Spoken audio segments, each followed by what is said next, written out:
Yaorana, comment ne pas devenir fou en tant qu'hypersensible ou en tant que personne qui s'éveille en fait? Parce que souvent, ton hypersensibilité, quand tu vas commencer à la conscientiser, ça risque de l'accentuer déjà. Donc ça va accentuer encore plus tes ressentis, ça va s'accélérer, etc. Les ressentis que tu peux avoir, ce sont des perceptions qui se passent à l'intérieur de ton corps, mais pourtant tu perçois des choses de l'extérieur, un petit peu comme tes cinq sens, mais c'est un sixième sens qui s'ouvre à toi, c'est ton intuition, et c'est aussi avec ton intuition l'ouverture de ton troisième œil, ce qu'on appelle, c'est-à-dire que c'est relié, si tu veux, à ta glande pinéale dans ton cerveau.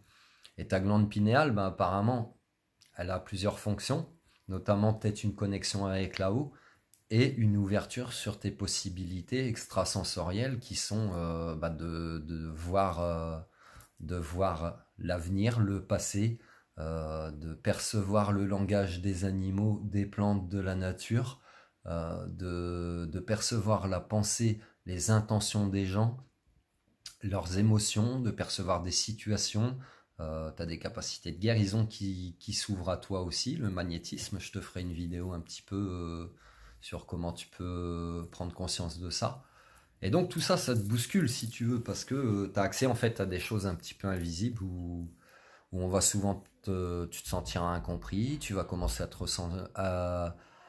retrouver isolé un peu de ta famille ou de ton cercle amical, sentimental, parce que tu commences à ressentir une forme de décalage et eux aussi.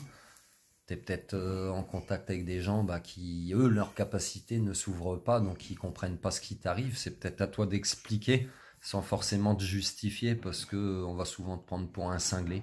En fait, tu seras confronté à, à toute une palette émotionnelle où tu pourrais susciter, aussi bien dans le positif que dans le négatif, en fait. Tu peux susciter de l'admiration comme tu peux susciter de la jalousie, de la haine, de la peur, de l'incompréhension, de l'incrédulité, de la moquerie. Et puis tu peux susciter de l'admiration, de l'amour, beaucoup de remerciements, un dévouement à toi. Tu peux rencontrer des gens qui vont peut-être te vouer une dévotion. Parce que de par tes capacités de guérison, par exemple, si tu enlèves une douleur à quelqu'un, alors que la personne elle a mal depuis des années, que la douleur soit physique ou émotionnelle, euh, la personne ne va pas savoir comment te remercier si tu veux. Donc voilà, tu auras affaire à toute une palette émotionnelle qui peuvent être aussi bien très intenses dans le négatif que dans le positif. Donc ça, c'est à toi de te blinder en fait.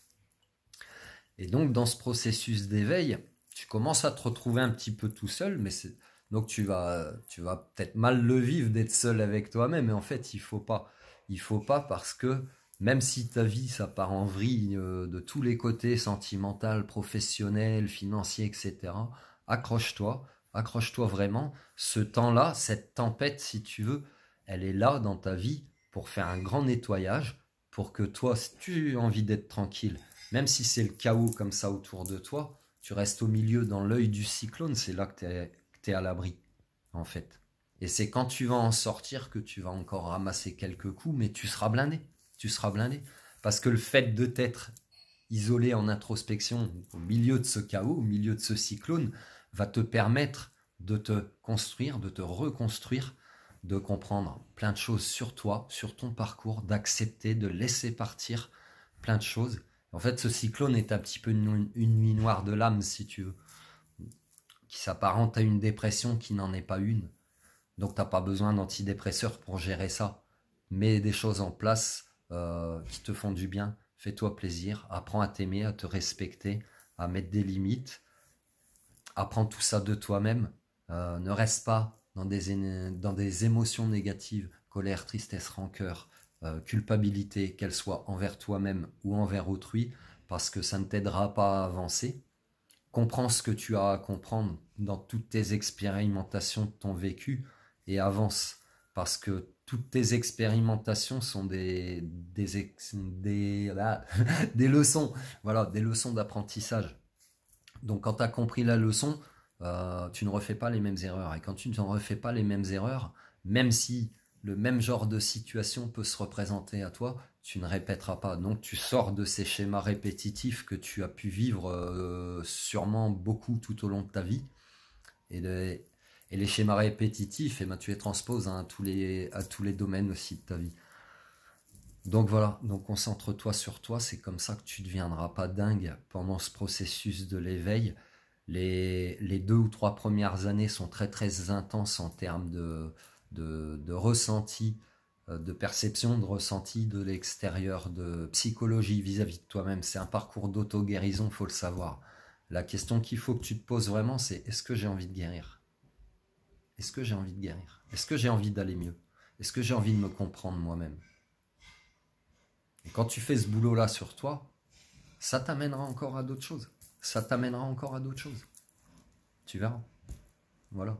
Donc, te laisse pas distraire. Je sais que c'est pas simple. Je sais que il y a des choses qui sont souffrantes dans ce parcours, mais c'est toujours pour du positif derrière, pour du mieux. Et puis tu verras, je te laisse découvrir de toute façon. Prends soin de toi, passe une belle journée.